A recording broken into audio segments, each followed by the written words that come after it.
Right now on the National Weather Desk, a bomb cyclone hits California, bringing flooding rains and heavy winds. A major storm that has the potential to cause major problems. While across the South, the cleanup is underway following several rounds of severe storms. This is the worst that I've seen. We'll look at problems some folks are having with flood insurance. If you don't have flood insurance, then you have no coverage. California walnut farmers struggle with weather extremes. Almost every year there's something. And we'll get up close and personal with Florida manatees.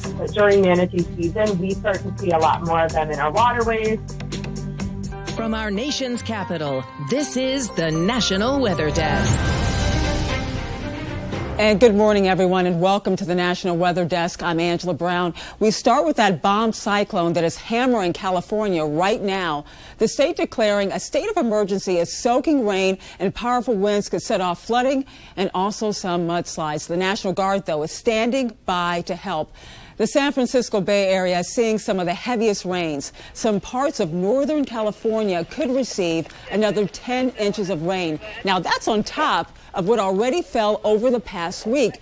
The ground is saturated and just can't handle that much water all at once. And south of San Francisco, the high winds took down the roof of this gas station right here. Those winds are also knocking out power. Statewide this morning, more than 180,000 customers are in the dark. Major flooding has also been an issue in the northern part of the state as heavy snow is melting and rain falls. What's happening for us is that we're seeing a lot of snow, and then within 2 or 3 days, we're seeing warm rain right after. And that's causing a lot of our issues, a lot of our flooding issues, a lot of our debris flow issues.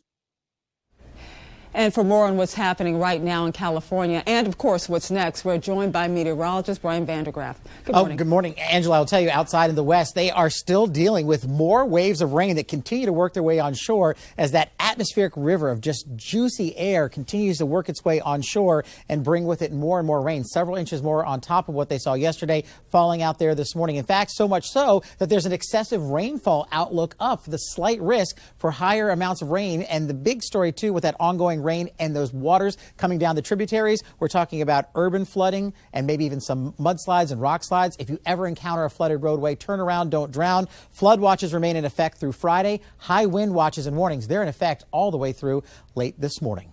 All right, thanks, Brian. See just how powerful those winds in California are. I want you to take a look at this. Forecaster Preston Dunyan posted this on his Facebook page, and a heads up here. The wind is so strong it's hard to hear what he is saying, but definitely worth it. We are here on Manton Ridge where the wind gusts have picked up out of the south. You can see we've picked up 36-mile-per-hour winds. Those have sustained gusts as well, getting very gusty out of the south. You can see the cloud across the sky rapidly. That gap between the rain and heavy rain will set up throughout the evening, giving way to those flooding concerns. Areas like this where ridges flow that water into the creeks. We saw Bear Creek on Highway 44 rushing earlier this evening. And again, just screaming out of the south. And this is just our max. If I get back to our current, we got a 46, 47 mile per hour gust. Sustained 30 plus miles per hour. Power outage concerns out there tonight. Stay safe and stay off the roads as much as possible. Wow, that brings it to life. Now to the south, where severe weather over the past few days left a trail of destruction from Louisiana to South Carolina. Several tornadoes have been confirmed, and the National Weather Service will be out investigating other possible twisters. We have team coverage this morning across the south. We start with Bobby Pointevent in Chilton County, Alabama. It was scary. Florida native, now Lay Lake homeowner Dwayne Pearson saw the storm's fury firsthand. I've never been through anything like that, not this close like this here. It was raining so hard that you couldn't really see that good. I could see a big black cloud. Tuesday's storms damaged Pearson's neighbor's roof. I'm told the family was inside, but no one was hurt. Pearson had minor roof damage. Now, the biggest impact to his property was right over here. One of his boat houses had a pine tree fall and land on it. Everything's misplaced, so I really can't tell what I was missing, but I do see some of my stuff in the water already. And I've got 2 kayaks in there, and one of them I can't find. Next door, another neighbor's boathouse almost completely submerged into the lake. Pearson is thankful to be alive and to tell his story, but has the future on his mind. Work, money. I don't know what the insurance is going to pay. And cleanup. And now to Georgia, where you can see here storms caused a lot of damage near Macon. Powerful winds took down trees, which in turn damaged homes, cars, and businesses. Now look at this. This is one example of a business in Washington County. The cars in the parking lot have broken windows, air ducts, and insulation, hanging from the ceiling, and trees that are still standing are littered with debris. Power lines also came crashing down, tossing people into the dark. The good news here, most of the power is back on this morning. These folks have been out here all day, going house to house, removing trees from the tops of houses. It's been years since I think any tornadoes has touched down in this area, but this is the worst that I've seen in this particular spot. And the line of storms that came through was also difficult to forecast. Meteorologist Eric Garlick is in Sandersville with that part of the story. A complex weather system coming through with brief spin-up tornadoes that are very difficult to forecast. They happen very quickly and they don't last very long, but they do some significant damage, and it doesn't take very long to do some of the damage that we see behind me. Take a look at these trees. Large, healthy, mature pine trees uprooted and toppled over, unfortunately damaging some houses along the way as well. You can see homes with blue tarps. The cleanup is already underway, and the cleanup will continue as we go through the next couple of days. I'm meteorologist Eric Garlick. And finally, in South Carolina, the National Weather Service confirms 2 EF0 tornadoes in Lexington County, not far from Columbia. The twisters snapped and uprooted trees, branches, and downed power lines. Jay Weaver continues our team coverage in Swansea. Here on Highway 321 in Swansea, debris was in the roadways and trees were stopping traffic. Nathaniel Matthew of Swansea says it was terrifying. The wind started blowing real hard. Sounded like a train was coming through. Matthew said he felt the house shake. And then I look out the window and I see the wind was blowing, but it was going. It just was a few minutes and it was over. And Matthews had no idea the tree fell across the road until my daughter called me and said, "Daddy, I can't get by. See a tree blow in the road." Now down the road in Aiken, crews were on site cleaning up debris from multiple downed trees. In Sally, the Sally Pavilion collapsed. Luckily, nobody was in the building at the time. And in Minnesota, residents are finally feeling some relief as a record-setting snowfall, you can see images here, finally moves out of the area. The wintry weather advisory for most of the area expired Thursday morning, but not before Wednesday saw a new record for daily snowfall in the Twin Cities with 6.3 inches. The total for the two-day snowstorm, 12.4 inches. The police asking the public to limit driving until road conditions get better. Warmer temperatures, though, are expected for the weekend. One place that hasn't seen a lot of snow this year is northern New England. The snow you see here fell a few weeks back. You see the snow right here. Since then, it's been pretty dry, and that's taking a toll on people who count on the snow for their businesses. It's a little disappointing, but we know that it's Mother Nature and there's nothing we can do about it. People want to be on skis. That's the time of year. We just need to let them know to hang on because it's coming. We had one year that we didn't have snow until Martin Luther King Day, and then we had fantastic skiing for the rest of the season. People are still out and active. We're renting our fat bikes and mountain bikes, getting people walking on the trails. So disc golf, obviously, we've opened our disc golf course open that we normally close in the winter. We do whatever we can do to keep people outside and active. It will happen. We always have a little bit of winter, so we just have to be patient. If there's snow anywhere, we'll have a little bit here.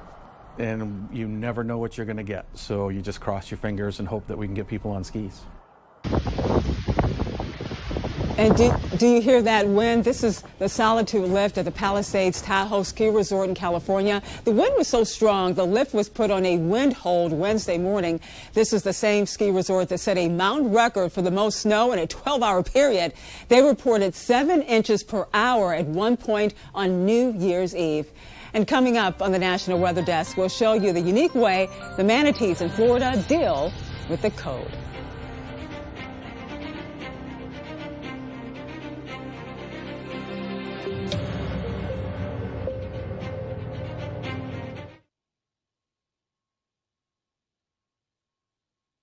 I'm meteorologist Charlie Lopresti with Look at the Northeast. You are waking up to mainly cloudy skies for most areas in the Northeast. We're seeing a clearing trend in New York and New Jersey here.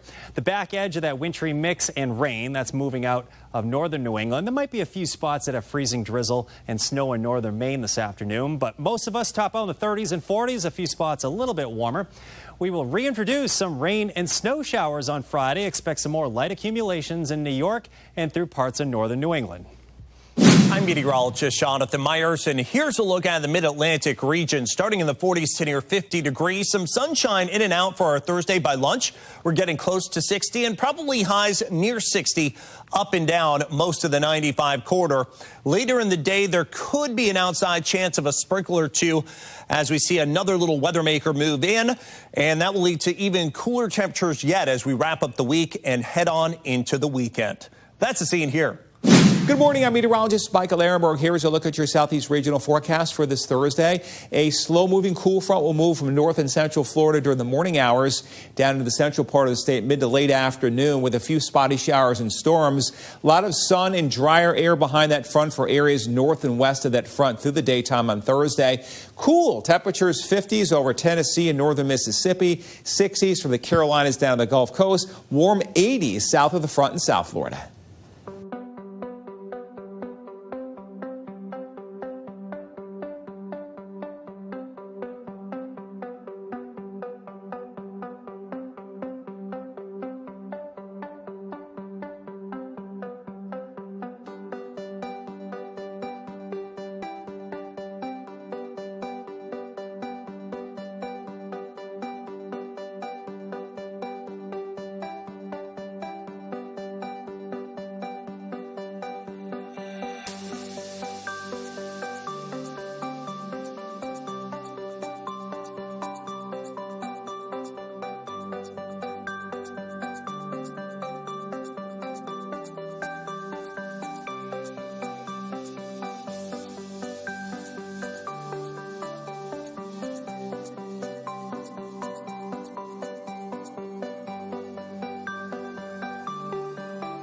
You are watching the National Weather Desk.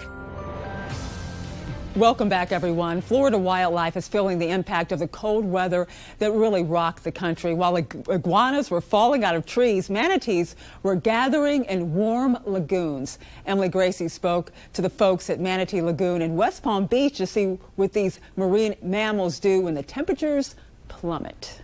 So they'll be around Florida year-round, but during manatee season, we start to see a lot more of them in our waterways and gathering in warm water refuges such as power plant outflows and warm water springs. And what do you count as warm water? Like, what's their threshold? The kind of magic number we say is 68 degrees Fahrenheit. So once the water temperatures drop below 68 degrees Fahrenheit, manatees can no longer survive and be healthy. So they'll start to get sick and get cold stress below that temperature. So once it starts to get into the low 70s around here at Manatee Lagoon, we do start to see quite a few manatees. So they all gather there. That's a warm spot, I guess.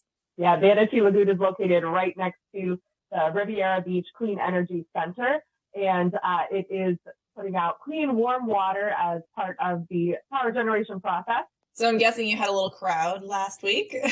Did have about 70 manatees hanging out in our warm water outflow. Where do they go the rest of the year? Some of them will stick around South Florida. They don't all travel further north, but many of them will travel along the coast of Florida. Some of them may even go up into the Carolinas. They have been found as far west as Texas and as far north as Massachusetts, but it's really uncommon. Most of them will stick around in the southeast United States. I grew up going to the Florida Keys, and I remember everybody always like pouring fresh water when they would see the manatees. Is that something you should do? Should you give them fresh water? But it's really, really important that we do not teach these manatees to come to humans and associate humans with food or water. And if you think about, especially the water, where you were when you were giving them water from that hose, you were probably standing next to a dock or at a marina where there are lots of boats. So we do not want manatees to associate boats, marinas, or people with food and water, or else we can put them in even more harm's way. So we always want wildlife to stay wild. Well, when you think of California weather, drought is often the first thing that really comes to mind. But on today's show, we've told you about the threat of rain and floods. Sophia Lesios explains from Fresno, California, this is creating a major problem for residents. When you think of the Central Valley, wet isn't the first thing that comes to mind. But recently, that's all we've been talking about. Most homeowners usually have home insurance. But insurance broker Jose Plasencia, who owns Kings Canyon Insurance, says that's not enough. Homeowners would typically cover 7 perils: fire, lightning, windstorm, rain, snow accumulation, and others, but it will exclude flood. The weekend storm brought heavy rain and snow, causing flooding roads, damages to power lines, trees to fall, and land and mudslides. Homeowners are now suffering the consequences with insurance claims flooding in. Well, if you don't have flood insurance prior to having damage to your home because of the rains, then you have no coverage. You have to have some policy in place, and that would be the flood policy. The Federal Emergency Management Agency, or FEMA, manages the National Flood Insurance Program. According to FEMA's website, as floodwaters rise, just 1 inch of water can cause $25,000 of damage to your home. If you have a history of, accumulation of water year over year, then you run a greater risk of flood damage. According to Plasencia, most Californians don't have flood insurance because it's typically dry and not required, unless your home is in a federally categorized flood area. If your home is in this area, you want to buy it, then they will not only require your regular homeowner's policy, but they'll also require a flood insurance policy. And that's what drives most homeowners to carry the flood insurance program. They generally don't seek it a la carte on their own. If you're not covered by flood insurance and haven't had damage to your home, Plasencia says it might be smart to look into flood insurance. And another issue Californians are dealing with surrounds agriculture. While there is rain now, issues caused by that severe drought simply don't go away. They don't disappear. That's especially true for California's walnut farmers. Sam Comenti in Redding explains how dealing with the dry weather is still proving to be a tough nut to crack. I'm here in Glenn County among the many walnut orchards where reports of post-harvest damage from last September prompted a survey from the county's agriculture department to determine whether or not this warrants a disaster declaration. The report's preliminary looking at the data that's coming in has to do with each step along the way had greater loss than experienced in the past. Glenn County is an agriculturally driven area. 1 in 3 residents work in agriculture. Declaring an emergency for the walnut industry, if approved, would grant the county a 0 to low interest loan from the USDA. Unfortunately, these declarations have become commonplace. Almost every year there's something. Earlier in 2022, there was a disaster declaration request sent and approved in relation to frost that occurred and how it affected the almond industry. Almonds to walnuts. Prunes, sometimes grazing land for cattle. So not every year that I've been here, but almost every year that there's some category. The threshold to qualify for a loan is 30% impact countywide.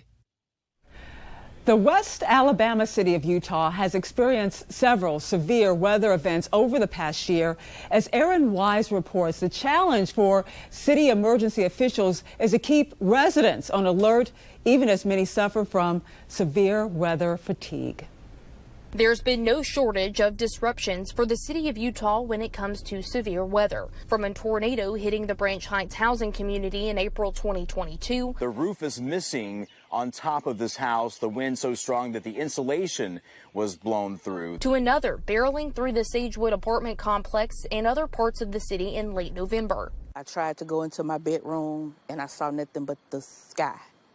Just over a month after a tornado caused this damage on Colonial Drive in Utah, the city is preparing for another round of severe weather tomorrow. Keeping citizens engaged, a part of those preparations. The city offers a community alert system for residents to sign up for. That's the challenge, getting people to sign up. Is storm fatigue something that y'all worry about in Utah? That's something that's something we're going to worry about anywhere. You know, people get used to hearing the warnings, and then they're just like, oh, it's a tornado warning again. Nothing happened the last 3 times, but it could always happen. We've had a lot of practice with events and crisis over the past year, more than I care to have again, but that's taught us to be appreciative and patient. And as we go to break, we'll head to the skies over Fresno, California.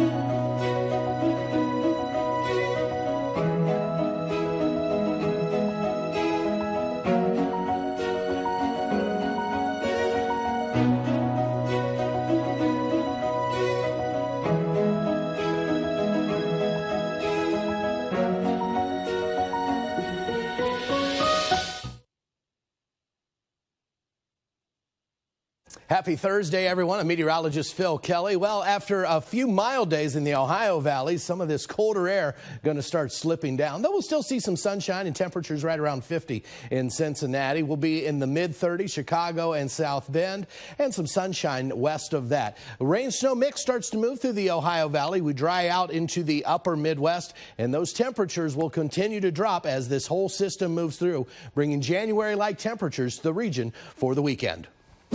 And a good Thursday morning to you. I'm meteorologist Chris Suchan with our forecast today. We're going to have a lot of sunshine across the region. Bit of a chill in the air to start the afternoon. It'll be highs in the 50s, 60s, and mid-70s as you head down towards Corpus Christi. Then your Friday forecast. Well, a little bit more cloud cover starting to stream in South Texas as humidity levels are going up. But in the end, you know, a lot of sunshine through the day on Friday. Strong finish into the weekend with highs in the 60s and 70s. Well, hi there, and a very good Thursday morning to you. I'm meteorologist Shannon O'Donnell. Out west, a lot of active weather, frankly, and some damage to go along with it. Temps mainly in the 50s up and down the I-5 corridor, but 20s and 30s out of the Intermountain West, including around Jackson Hole, which will be a quieter spot to visit near Yellowstone today. Not so much from Seattle to San Diego, a big weather maker. Deep area of low pressure with some wind damage in the northwest, heavy rain damage in California. And that's the scene from here.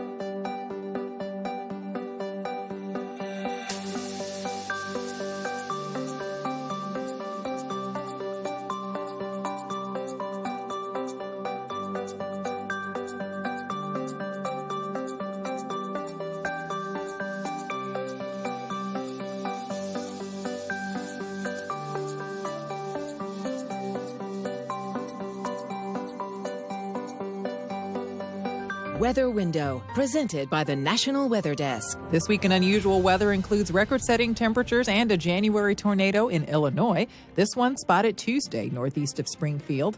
And in Leelanau County, Michigan, 3 little bobcats sitting in the snow. Turns out sightings of these wild cats are not rare in Michigan, but may seem so because they're mostly nocturnal creatures. For more content like this, like the National Weather Desk on Facebook. And now let's check to see the weather in cities across the country today. Let's start things off in Saratoga Springs, New York, where skies you can see there are overcast. Some mixed winter precipitation is possible today. Highs are expected to be in the mid-40s. Moving to Lynchburg, Virginia, now where they have sunny to partly sunny skies and with highs in the mid-60s. And moving further south, where we're looking at Dublin, Georgia, where there is an abundant amount of sunshine, high of 70. We'll end in Port Arthur, Texas, where skies are sunny all day today and the high is 71. We'd love to share your weather content on the air. You can find us on all your favorite social media platforms, Facebook, Twitter, Instagram, TikTok, YouTube. Just search the National Weather Desk, and we will be right back.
Thank you for joining us. Tomorrow on the National Weather Desk, we'll check in and see how cleanup is going in California.